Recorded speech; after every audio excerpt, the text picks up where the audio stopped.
Bonjour à tous et bienvenue dans ce numéro de teaser consacré aux animaux fantastiques. Comme je vous le disais dans la critique en 180 secondes sans spoil disponible ici, nous allons développer un petit peu plus les easter eggs et puis une critique un peu plus spoilée de l'univers des animaux fantastiques et on en parle tout de suite. Tout d'abord, je tiens à préciser que je suis un grand fan des livres, un peu moins des films, je trouve que les 5 premiers sont plutôt bons, surtout le 5e, et puis que du 6 au 8, on a fait un petit peu de la merde. On a enlevé en fait la moelle du livre, à savoir les histoires sur les personnages secondaires qui étaient développés, à savoir Rogue, Voldemort et Dumbledore, pour se focaliser sur les histoires d'amour à la Twilight, avec Harry Potter et Emma Watson, qui chevauchent dans la forêt gaiement. Et ce film en fait souffre un petit peu de ce qui a été fait dans les films, étant donné qu'on nous a zappé tout un pan de l'histoire que vous ne pourrez pas forcément comprendre du coup, étant donné qu'il y a plein de références dans le film. A savoir que ce qu'on nous annonce comme l'intrigue principale de cette tétralogie, c'est autour du sorcier Grindelwald. Grindelwald est développé dans le 7e livre à travers son conflit avec Dumbledore. Le personnage de Dumbledore a été développé parce qu'on nous racontait qu'il avait un ami qui était devenu un ennemi, avec qui il avait recherché les reliques de la mort, qui étaient donc, je vous le rappelle, la baguette de Suro, la cape d'invisibilité et la pierre philosophale, et que du coup ça avait été le gros duel de sorciers de cette époque, c'était l'ancien Voldemort en fait, Grindelwald. Et du coup ça va probablement être cette confrontation qui va être au cœur du récit de la tétralogie. C'est en tout cas ce qu'on espère, parce que le film met quand même en avant Robert Dragono, qui est donc un personnage beaucoup plus secondaire par rapport à Dumbledore dans cette histoire, et qu'on a l'impression que ce contexte politique, ce contexte de guerre, va passer en second plan pour se focaliser toujours sur cette chasse à Pokémon, comme je vous en parlais dans la critique. Donc on croise les doigts, parce que c'est quand même le sel du livre que cette histoire de Dumbledore et Grindelwald. Je vous invite à lire le 7e livre, je vais y arriver, si vous avez envie d'en découvrir un petit peu plus sur cette histoire. En termes d'easter egg, on nous le mentionne à travers un collier. Colin Farrell, donc le personnage de Graves, qui finalement est Grindelwald, donne un collier à Erza Miller, et ce collier c'est le collier des reliques de la mort, qui fait le triangle, le rond et la baguette. Autre easter egg, on nous parle aussi de vie et habitat des animaux fantastiques, le livre écrit par Robert Dragono à l'issue de cette aventure, et ce livre nous en fait mention dans l'école des sorciers, le premier livre Harry Potter. Il est dans la liste des livres des premières années, donc, et puis on nous parle de Robert Dragono à travers sa carte dans les Choco-Grenouilles. On passe sur la critique un peu plus spoilée des animaux fantastiques.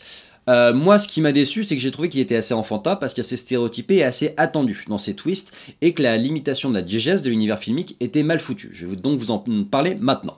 D'abord, on a le twist de Grindelwald qui est très attendu, à savoir que le film commence par un plan sur l'arrière du crâne de Grindelwald et que, quelques secondes après, on a un plan sur l'arrière du crâne de Graves, de Colin Farrell donc, qui a sensiblement la même coupe de cheveux, le cadre a sensiblement la même valeur de plan, donc on se dit, ça pue le polynectar à plein nez, et puis patatras, 2 heures de film après, dis donc, c'était Grindelwald? Oh, on s'attendait pas à celle-là. Je vous parlais de Grindelwald, donc, qui est donc le sorcier suprême du côté des méchants, l'ancien Voldemort, mais ce Grindelwald, il est pas si méchant dans le film, parce que lorsqu'il se retrouve face au super gentil, et ben plutôt qu'utiliser le sort de mort Avada Kedavra, il utilise un petit taser, et puis il le picote, comme ça les autres gentils ont bien le temps d'arriver. En termes de limitation de diégèse, moi j'étais très gêné parce qu'il y avait plein de soucis où tu disais pourquoi vous n'avez pas fait ça depuis le début si vous pouviez.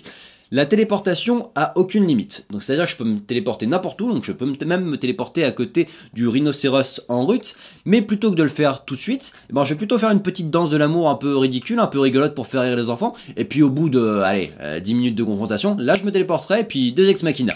C'est exactement la même chose avec le sort de l'Axio, l'Axio qui permet de ramener un objet vers soi. C'est-à-dire que pendant une bonne partie du film, Norbert Dragono poursuit une petite bête qui est intéressée par l'argent, qu'on va appeler par commodité Picsou. Et le Picsou, il le poursuit pendant bien 1h30 de film. Et à la fin, pour le choper, il utilise un Axio et puis du coup ça ramène la créature vers lui. Donc entre temps, il a eu le temps de niquer tout un magasin de bijoux, mais non, il l'utilise qu'à la fin. On a aussi le coup de la pluie qui moi m'a dérangé. C'est-à-dire qu'à la fin, 2 ex machina, version Hobbit, on fait venir un aigle, il met un produit dans la pluie, et puis la pluie fait oublier à tout le monde parce que sinon ce serait compliqué et puis on aura du mal à l'expliquer. Le souci c'est que cette pluie ne touche pas tout le monde, étant donné qu'il y a des gens qui sont dans les appartements, et que on pouvait croire éventuellement que les humains le voient par la fenêtre, donc ça leur suffit à leur faire oublier, mais que il y a toute une intrigue autour du personnage de Jacob qui lui a besoin d'aller sous la pluie pour oublier. Donc ça on comprend pas trop bien pourquoi. Et puis ensuite il y a le truc. On nous a jamais précisé que ce venin particulier faisait oublier Comoldu, il doit aussi faire oublier aux sorciers. Sauf que les sorciers, ils sont sous la pluie tranquille et puis ils réparent un peu tout. Alors, ça fait certes un plan classe, mais en attendant, en termes d'explication, des ex machina, ça se travaille un petit peu, sinon c'est un peu naze, quoi. Petit aparté, je vous parle beaucoup de Deus Ex Machina. Le Deus Ex Machina, c'est donc une forme de résolution d'intrigue qui est assez mal vue parce qu'en gros, on fait venir quelque chose qui sort des règles du film pour pouvoir tout régler d'un coup. Un outil qu'on n'avait pas. Le Deus Ex Machina le plus marquant, j'ai envie de dire que c'est les aigles dans le Hobbit. Dans le Seigneur des Anneaux, c'est utilisé avec parcimonie. Dans les Hobbits, c'est tout le temps. Dès qu'il y a un souci, dès qu'on est dans la merde, on appelle les aigles, ils viennent, ils règlent tout. Et du coup, c'est ce qu'on qualifie de facilité narratif, parce qu'on donne pas les outils au spectateur de régler l'intrigue, et on lui dit, ah mais non, mais en fait, il y avait Dieu, ou il y avait un aigle, ou il y avait un machin, et ça permet de tout régler d'un coup.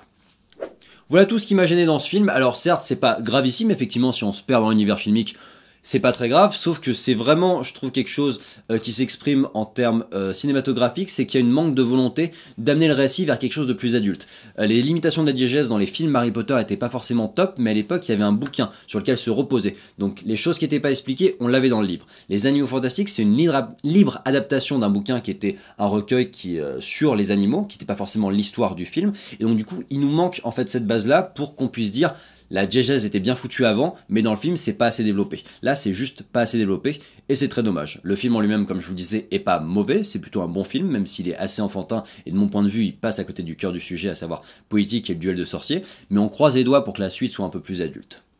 C'est tout pour ce teaser consacré aux Animaux Fantastiques. Je vous invite à liker, commenter, vous abonner, un petit pouce bleu, ça fait toujours plaisir. Et je vous donne rendez-vous très bientôt pour d'autres programmes sur la chaîne Directive Première. En attendant, vous pouvez consulter la critique sans spoil en 180 secondes. À très bientôt.